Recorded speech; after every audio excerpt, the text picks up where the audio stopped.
দর্শক বন্ধুরা, রাখি রান্নাঘরে আপনাদের স্বাগত জানাচ্ছি। আজকে নিয়ে চলে এসেছি এঁচোড়ের যে ফেলে দেওয়া অংশ, বুকোটা যেটা মানুষ ফেলে দেয়, সেটা দিয়ে আমি একটা কোপ্তা কারি করব। তো এঁচোড়ের বুকোর কোপ্তা কারি তো দেখুন কিভাবে বানাই। দেখুন, আমি এঁচোড়ের বুকোটাকে 4 থেকে 5টা হুইসেল দিয়ে নিয়েছি, আর একটা বড় সাইজের আলু আমি সেদ্ধ করে নিয়েছি। এবারে সবটা ম্যাশ করে আমি রেখেছি এখানে। এর মধ্যে দিয়েছে নুন, স্বাদ মতন লবণ, 1 চামচ হলুদ, 1 চামচ কাশ্মীরি লঙ্কার গুঁড়ো, 1 চামচ আদা জিরে বাটা, কাঁচা লঙ্কা বাটা। এই দিয়ে আমি এটা মেখে রেখেছি। আর এর মধ্যে একটা ভাজা মশলার গুঁড়ো আমি মেশাবো, তা সেটা করব আমি, এখনও করিনি। এই যে 1 চামচ ধনে, গোটা ধনে, একটা কাঁচা শুকনো লঙ্কা, একটু গোটা গরম মশলা, 1 চামচ পাঁচফোড়ন, 1 চামচ জিরে। এটা আমি শুকনো খোলায় ভেজে গুঁড়ো করে এর মধ্যে মিশাবো। আর লাগছে রান্নাটা করতে আমার পেঁয়াজ কুচো,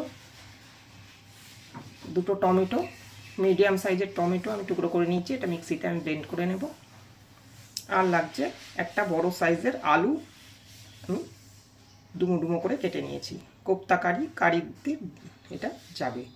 তো চলুন, নুন হলুদ মিষ্টি এগুলো তো আছেই। আর লাগছে তেজপাতা আর কাঁচা লঙ্কা, 2টো দিয়েছি আমি। আপনারা আপনাদের ঝাল যেমন খাবেন সেই মতো করবেন। তো চলুন দেখতে থাকি কীভাবে রান্নাটা হয়। এঁচোড়ের কোপ্তা কারি করতে আমি যে মশলাটি নিয়ে নিয়েছিলাম ওটা এবার খোলাতে একটু ভেজে নেব। হালকা করে ভেজে নেব, বেশি ভাজবো না, যাতে পুড়ে না যায় মশলাটা। মশলা আমার ভাজা হয়ে গেছে বন্ধু, এবার আমি তুলে নেব।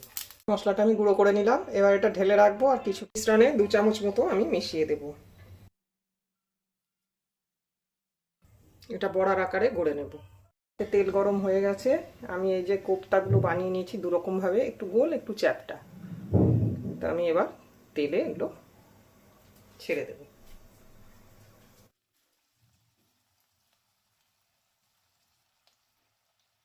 একটু হতে দেবো, এখনই নেড়ে দেবো না, তাহলে এগুলো ঘেঁটে যাবে।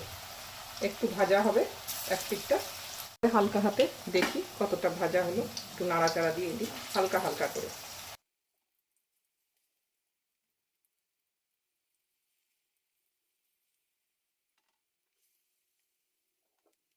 এবারে আমি বড়াগুলো উল্টে দেব।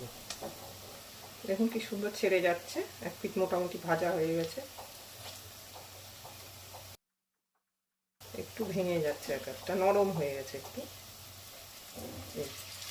এই সুন্দর ভাজা হচ্ছে।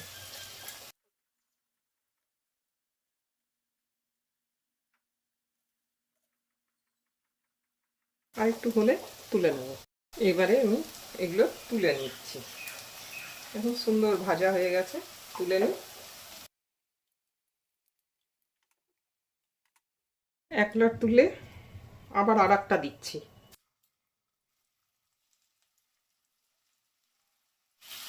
এগুলো ওইভাবে ভেজে নেব। কড়াতে এবার সর্ষের তেল দিয়ে নেব।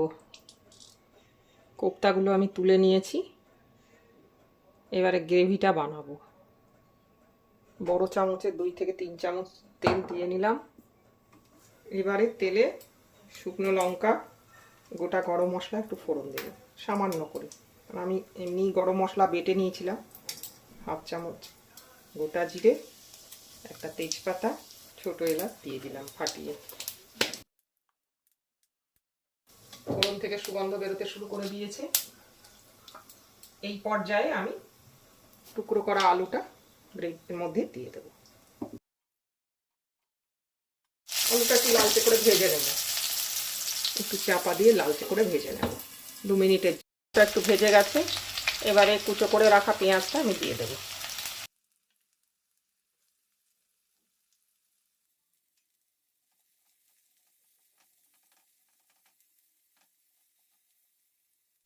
এক চামচ মতো হলুদ মধ্যে দিয়ে দিলাম, 1/2 চামচ লবণ দিয়ে দিলাম, 1/2 চামচ কাশ্মীরি লঙ্কার গুঁড়ো দিয়ে দিলাম, ভেজে নেব। এবারে এখানে আদা রসুন কাঁচা লঙ্কা, 2টো কাঁচা লঙ্কা, 3-4টে কোয়া রসুন, 1 ইঞ্চি আদা আমি বেটে রেখেছিলাম, এটা দিয়ে দেবো এর মধ্যে।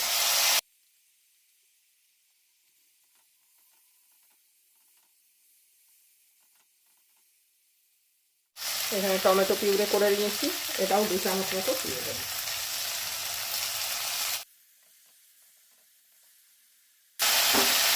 মশলাটা খুব ভালো করে কষিয়ে নিতে হবে, মশলা থেকে যাতে কাঁচা গন্ধটা চলে যায়। 1 চামচ ধনে গুঁড়ো মিশিয়ে দিলাম, সামান্য মশলা ধোয়া জলটার মধ্যে করবো।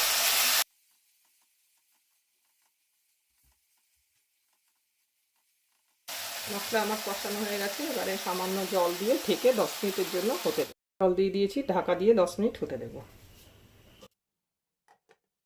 এটা আমার হয়ে গেছে, 10 মিনিট পর ফিরে এসেছি। দেখুন আলুও নরম হয়ে গেছে। এবারে একটু মিষ্টি দেবো, 1 চামচ চিনি ছড়িয়ে দিলাম, 1 চামচ মতো ঘি অ্যাড করলাম। এখানে একটু মালাই করে নিয়েছি গরম মশলা দিয়ে, এটা আমি ওপর থেকে একটু ছড়িয়ে দেবো। তরকারি আমার তৈরি বন্ধুরা। আমার এই রেসিপিটি যদি আপনাদের ভালো লেগে থাকে চ্যানেলটিকে সাবস্ক্রাইব করার অনুরোধ রইল। বেল আইকনটি টিপে দেবেন যাতে করে আমি নতুন কোনো রান্নার ভিডিও দিলে নোটিফিকেশন সবার আগে আপনার কাছে পৌঁছে যায়। লাইক শেয়ার কমেন্ট করবেন। ভিডিওটি দেখার জন্য ধন্যবাদ। এরমভাবে বানিয়ে খেয়ে দেখবেন, এঁচোড়ের বুকোর কোপ্তা কারি, দারুণ লাগবে।